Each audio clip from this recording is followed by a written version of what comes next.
Perkenalkan, nama saya Afifah Kirnisa dari kelas 10 MIPA 2. Jadi, today aku akan menjelaskan tentang usaha dan energi. Pastinya kalian pernah denger nih apa itu usaha dan apa itu energi. Tapi kalian tahu nggak sih definisi dari usaha dan energi itu sendiri? Langsung kita bahas. Nah, energi sendiri memiliki definisi kemampuan untuk melakukan usaha. Dan energi terdapat dua, yaitu energi potensial dan energi kinetik.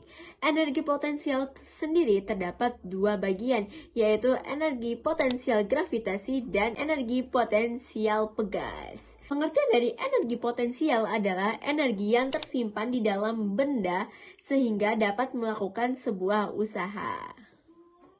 Nah, saya akan memberikan contoh di mana energi potensial gravitasi itu terjadi. Sebagai contohnya, kamu menahan sebuah batu di tangan kamu dengan massa M dan dengan ketinggian H.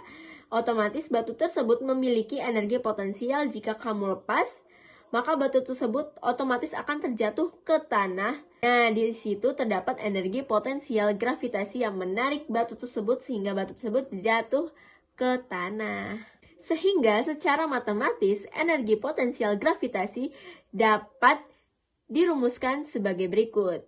EP sama dengan M kali G kali H. Energi potensial yang kedua yaitu energi potensial pegas. Nah, sebagai contoh energi potensial pegas adalah ketika kamu menarik sebuah pegas dan apa yang terjadi benar. Yang terjadi adalah pegas akan merenggang dan ketika kamu menghilangkan gaya tarik itu, maka pegas akan kembali seperti awal lagi. Energi potensial pegas dapat dirumuskan sebagai berikut.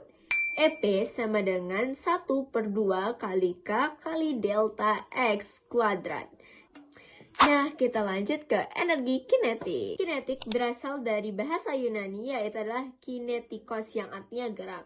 Jadi, bahwa energi kinetik adalah energi yang dihasilkan akibat suatu gerak benda tersebut. Energi kinetik dapat dirumuskan sebagai berikut.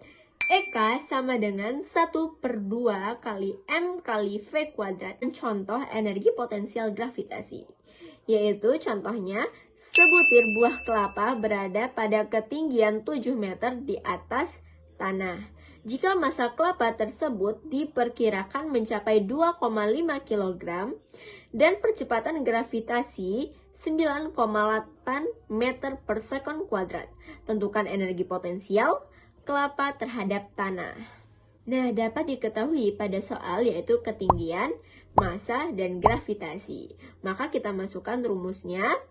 EP sama dengan M kali G kali H dihasilkan 171,5 Joule. Contoh pada energi kinetik. Sebuah motor melaju dengan kecepatan 10 meter per sekon. Tentukan energi kinetik mobil tersebut jika massa motor 100 kg. Yang dapat diketahui adalah M atau massa dan V atau kecepatan. Jadi dapat kita masukkan rumus EK sama dengan 1/2 kali M kali V kuadrat, di mana M 100 kg dan kecepatannya adalah 10 meter per sekon. Nah, jadi dapat hasilnya adalah 5.000 Joule. Bagi penerapan energi di dalam kehidupan sehari-hari banyak banget sobat, tapi saya akan memberikan 3 contoh. Yang pertama pada PLTA, pada timbangan, dan pada elektron yang mengelilingi inti. Nah, sekarang kita lanjut ke materi selanjutnya yaitu adalah usaha. Usaha adalah energi yang disalurkan oleh gaya sehingga benda akan bergerak. Nah, secara fisika, usaha adalah hasil perkalian antara gaya yang menyebabkan benda berpindah. Dengan besar perpindahan benda yang searah dengan arah gaya tersebut. Usaha dapat dirumuskan sebagai berikut. W sama dengan F kali S. Seperti contoh soal berikut. Sebuah gaya 100 Newton berkejap pada balok yang terletak di meja mendatar yang licin. Tentukan usaha yang terjadi pada balok jika balok berpindah sejauh 5 meter. Nah, dapat diketahui yaitu adalah perpindahannya adalah 5 meter dan gaya yang diberikan adalah 100 Newton. Maka Kita masukkan rumus W sama dengan F kali S, maka 100 Newton dikali 5 meter sama dengan 500 Joule. Nah, ketika kamu sudah menguasai rumus dari usaha, maka sekarang kita akan menerapkan dalam kehidupan sehari-hari. Contohnya ketika kamu menarik sebuah barang dengan mobil mainan. Nah, di sana terjadi yang namanya usaha dengan membentuk sudut terhadap perpindahan dengan rumus W sama dengan F kali S, di mana F adalah F cos theta dikali S, di mana cos theta adalah sudut yang dibentuk ketika kamu menarik sebuah mobil mainan yang berisi buku. Sebagai contoh berikut, gaya sebesar 100 Newton bekerja terhadap benda dan membentuk sudut 60 derajat pada bidang horizontal, sehingga benda berpindah sejauh 10 meter. Hitunglah usaha yang dilakukan gaya tersebut. Jadi yang diketahui adalah F, sudutnya, dan perpindahannya. F adalah 100 Newton, tetanya 60, dan S adalah 10 meter. Jadi F cos theta kali S adalah 100 Newton kali cos theta kali 10 meter sama dengan 500 Joule. Nah, yang kedua adalah usaha oleh gaya yang membentuk sudut 90 derajat W sama dengan F cos 90 kali S. Yang ketiga adalah usaha oleh gaya yang berlawanan arah. Nah, di sini sebenarnya konsepnya sama saja, cuman karena berlawanan arah, maka dia dinyatakan dengan min atau negatif. W sama dengan F cos 180 derajat kali S, di mana cos 180 terdapat di kuadran kedua, sehingga negatif dan 180 adalah 0. Maka W sama dengan min Fs.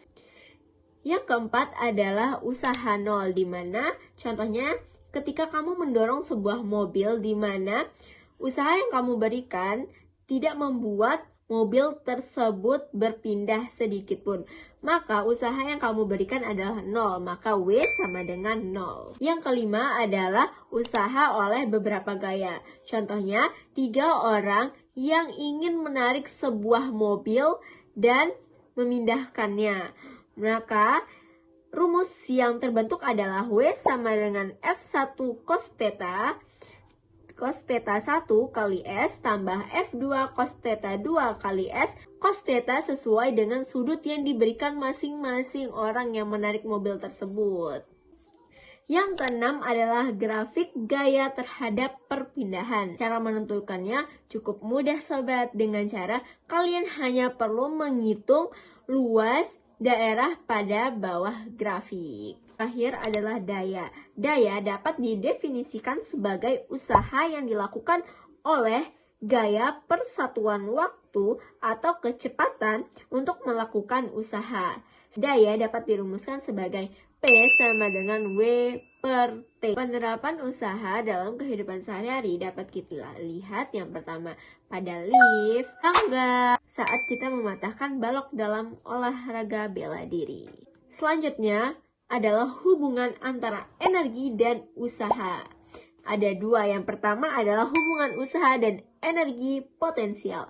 Yang kedua adalah usaha dan energi kinetik. Dapat dirumuskan, hubungan antara usaha dan energi potensial adalah W sama dengan min delta EP, di mana W adalah F kali S sama dengan min delta EP adalah MGH2 dikurang M kali G kali H1. Hubungan antara usaha dan energi kinetik dapat kita rumuskan sebagai berikut. W sama dengan delta EK. Lanjut materi tentang hukum kekekalan energi mekanik dan penerapannya.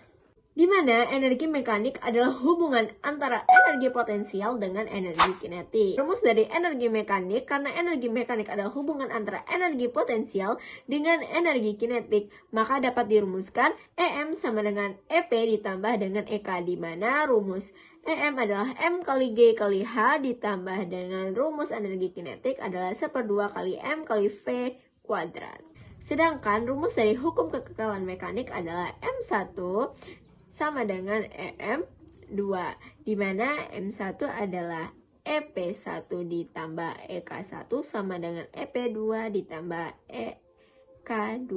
Dimana M kali G kali H ditambah 1/2 kali MV1 kuadrat sama dengan M kali G kali H2 tambah 1/2 M kali V2 kuadrat. Bunyi hukum kekekalan energi mekanik berbunyi, jika hanya gaya-gaya konservatif yang bekerja, maka energi mekanik total suatu sistem pada posisi dimanapun selalu tetap atau kekal. Nah, penerapan pada energi mekanik dapat kita jumpai dalam kehidupan sehari-hari. Contohnya adalah buah yang jatuh dari pohonnya, pada saat kita melakukan lompat gajah, dan saat kita melempar bola secara vertikal. Nah, gimana nih? Nyampe sini kalian udah pada paham kan tentang usaha dan energi? Untuk itu bukan hanya dengan video ini, kalian juga harus banyak latihan dengan soal-soal tentang usaha dan energi. Untuk itu semoga bermanfaat dan sampai ketemu di lain waktu. Dadah sobat-sobat.